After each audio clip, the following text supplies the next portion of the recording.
শুরু করেন। বিমাননগর bus stand থেকে একটু দূরে কালীগঞ্জ রোডে ফায়ার সার্ভিসের সামনে মায়ের দোয়া হোটেল।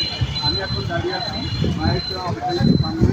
আপনাদেরকে ভৈরব নদী ফেসবুক পেজ এবং ইউটিউব চ্যানেল থেকে মায়ের দোয়া হোটেলে স্বাগত জানাচ্ছি।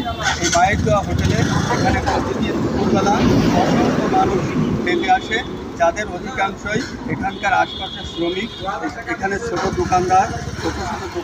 দোকানের যারা কর্মচারী তারা এবং বিভিন্ন কোম্পানির যারা রিপ্রেজেন্টেটিভ তারা দুপুরবেলা এখানে খেতে আসে। আমরা এখানে এখন একটু ভিতরে থেকে দেখাবো এই খাবারগুলো কেমন হয়। আমরা একটু ভিতরে যাই, ভিতরে দেখি। দেখেন মানুষ দুপুরবেলা অল্প খরচে ভালো খাবার মশলা তেল মশলা কম দিয়ে রান্না করা হয়।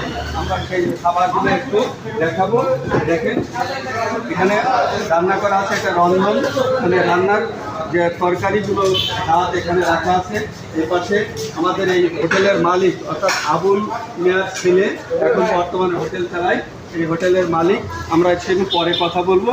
আমরা একটু ভিতরে একটু দেখে আসি। তাই আপনারা কি প্রতিদিন এখানে খেতে আসেন?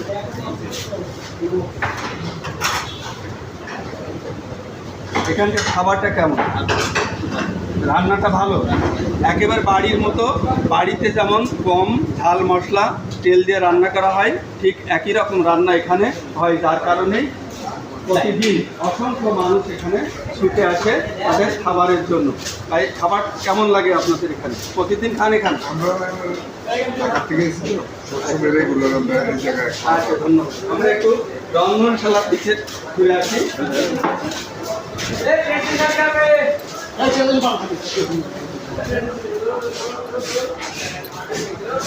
এটা রন্ধনশালা, দেখেন কত সুন্দর। বিভিন্ন হোটেলের কর্মচারীরা এখানে রান্না এবং থালা বাসন মাদক রেডি হয়ে আছে। তার সঙ্গে যে আমার বোনেরা এখানে কাজ করছে, শ্রমিকরা। আসলে সমাজের অর্ধেক নারী, সেই অর্ধেক নারী তাদের কাজের কোনো মূল্যায়ন কেউ করে না। তারপরও কিছু কিছু নারী আছে তাদের জীবনের তাগিদে তারা এই আয়ের পথ খুঁজে নিয়েছে এখানে রান্না করে অসংখ্য মানুষের যে তৃপ্তি মিটায় তারা এখানে খাদ্য দিয়ে। আমরা আরও কিছু মানুষের সঙ্গে কথা বলবো। একটু বিভিন্ন কোম্পানির প্রতিনিধি এখানে খেতে আসেন। ভাই, আপনি কি প্রতিদিন আসেন এখানে খেতে?